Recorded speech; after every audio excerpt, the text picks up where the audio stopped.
नमस्कार, न्यूज तडकामध्ये आपलं सर्वांचं स्वागत. मी हरुण सय्यद. मी आज आपल्याला घेऊन जात आहे लातूरच्या बाभळगाव या ठिकाणी. बाभळगावमध्ये आज धीरज देशमुख यांनी मतदान केलेलं आहे. त्याच्या पद्धतीने आव्हान करताल विशेषतः तरुणांना हेच आवाहन करेन की मतदान हे लोकशाहीचा सोहळा आहे. आपण या सोहळ्यामध्ये सहभागी व्हावा. जे पहिल्यांदा मतदान करतायत त्यांनी जाणीवपूर्वक आपण ह्याच्यामध्ये आपला हक्क बजावावा. येणाऱ्या भविष्य जे आपलं आहे देशाचं, राज्याचं, ते तुम्ही ठरवणार आहात. तुमच्या न्याय हक्कासाठी तुम्हाला जे उमेदवार बरा वाटतो, जो पक्ष बरा वाटतो, जो विचार बरा वाटतो, त्याच्या मागे उभे राहा, एवढंच आवाहन करा. रितेश देशमुख माझ्यासोबत उपस्थित आहेत. अधिक बातचीत सोबत. रितेश, आपण एवढा मोठा प्रवास करून खास मतदानासाठी आला, काय अधिक माहिती?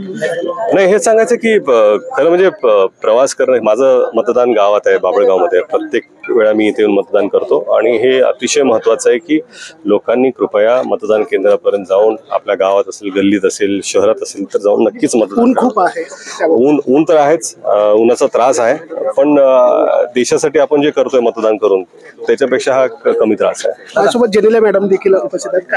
क्या बोलेंगे, क्या जानकारी देंगे कि किस तरह से इतना सफर करके नहीं, सफर नहीं किया, देश के लिए सफर नहीं करते. आई थिंक ये राइट होता है, हर सिटीजन का राइट है और इम्पोर्टेंट है कि जाके वोट करना इम्पोर्टेंट है, क्योंकि यही आपका एक राइट है और यही निभाना पड़ेगा. टक्केवारी जो बढ़नी चाहिए उसके लिए क्या टक्केवारी जो बढ़े के वोट कीजिए.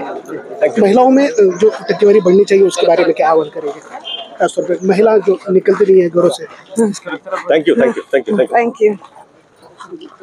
नाही होत्या रितेश देशमुख आणि जेनेलिया देशमुख यांचा दोघांचंही मतदान लातूरच्या बाभळगाव या ठिकाणी झालेलं आहे. कॅमेरामॅन संतोष मानेसह हरुण सय्यद, न्यूज तडका, लातूर, महाराष्ट्र.